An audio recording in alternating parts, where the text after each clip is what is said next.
The story I want to tell you today took place on September 25th, 1978. Flight 182 of Pacific Southwest Airlines is Sacramento, USA. Early flight to San Diego. The route will have a short stop in Los Angeles. Direct flight on this flight on the same day. It was a Boeing 727-214 with registration number N533PS. The plane was at that time one of the most advanced jet technologies in the world, Pacific Southwest Airlines. They owned 51 of these aircraft. The first leg of the flight from Sacramento to Los Angeles. It went well. 8:34 a.m. Flight 182.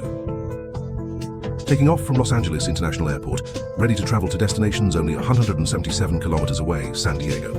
There were 135 people on board, of which 128 passengers. There were 7 crew members. There are 3 people in the cockpit, 10 years and 42 years old, captain, 10-year-old 38-year-old co-pilot, and a 10-year-old 44-year-old flight engineer.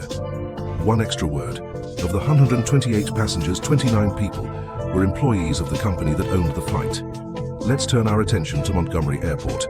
It's a small general-purpose airport, located northeast of San Diego International Airport, a Cessna 172 light aircraft. About to take off from here, the Cessna 172 is a single-shot 4-seat piston small general-purpose aircraft. It is also a global phenomenon.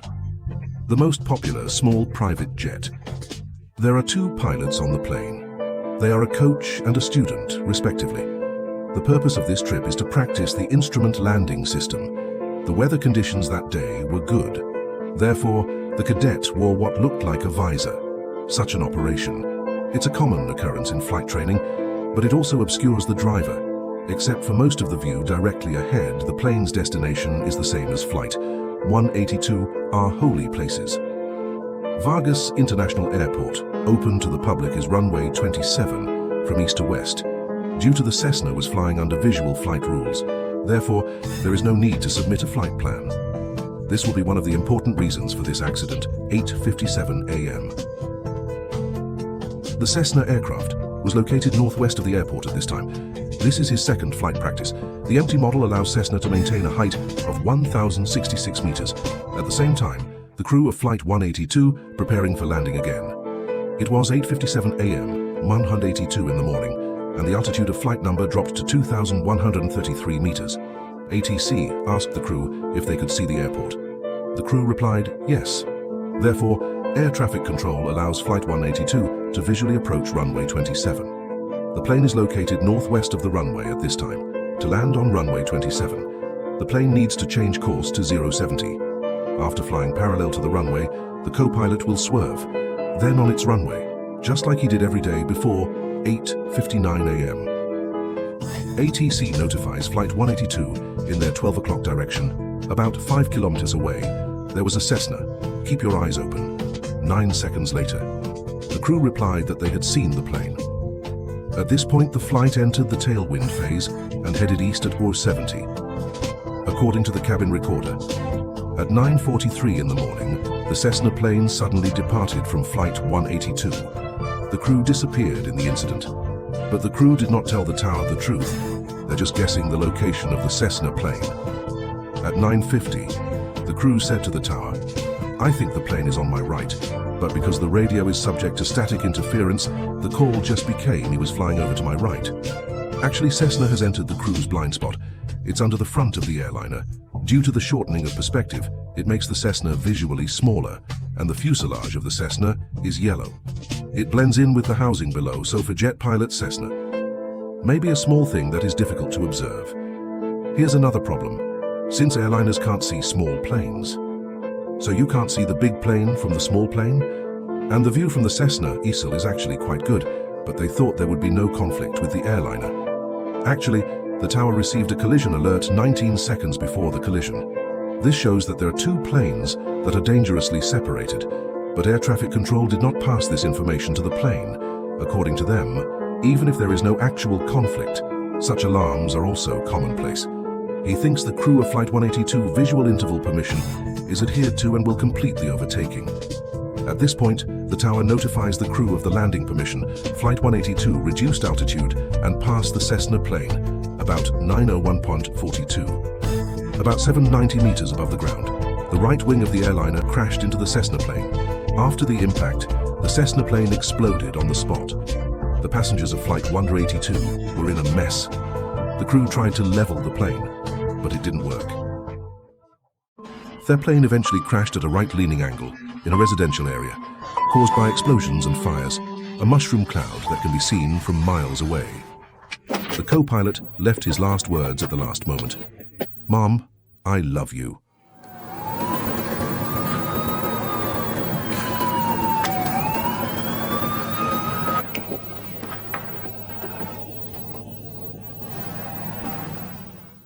The accident killed a total of 144 people. 9 people were injured. 35 of the people on Flight 182 and the 2 people on the Cessna plane were killed. 7 people were killed and 9 injured on the ground. After the accident, the Transportation Safety Board quickly launched an investigation, but the explosion caused the plane's engine to explode, tail and landing gear. Make one of the few remaining identifiable components, and an examination of the debris yielded no useful information. 6 months later, on April 19, 1979, the investigation team released an investigation report. There are 3 main reasons for this accident. First, most aviation experts agree that the main responsibility for this air crash, the pilot of Flight 182, because they failed to follow air traffic control procedures. After losing sight of the Cessna plane, they didn't tell the tower the truth. "We lost sight of the plane." This violates the tower's directive to maintain visual separation. And make the tower misjudge, "I thought the landing environment was safe at that time," and maintain visual separation. It probably means, although the instrument can provide vertical or horizontal separation standards for it, but they must maintain constant visual surveillance until the Cessna has landed or is off course. Second, the work mistakes of the air traffic controllers. They didn't pay enough attention to collision alarms and take relevant measures. The situation where the alarm is displayed is not timely, notified 2 planes. Third, for unknown reasons, Cessna. The pilot did not execute the route required by air traffic control. Instead, it yawed to the route of Flight 182, and they didn't notify the tower. Due to San Diego International Airport, it is the only airport in the vicinity with an instrument landing system. Therefore, when the pilot cadet needs to practice the actual operation of this system, can only come here, and that creates congestion at the international airport. After the accident, the Aviation Authority has changed air traffic rules. Montgomery Airport also quickly installed a system. This allows students to work in small airports. You can complete the training, so that's it for today. May the miracle happen again. May the plane crash never happen again. See you next time.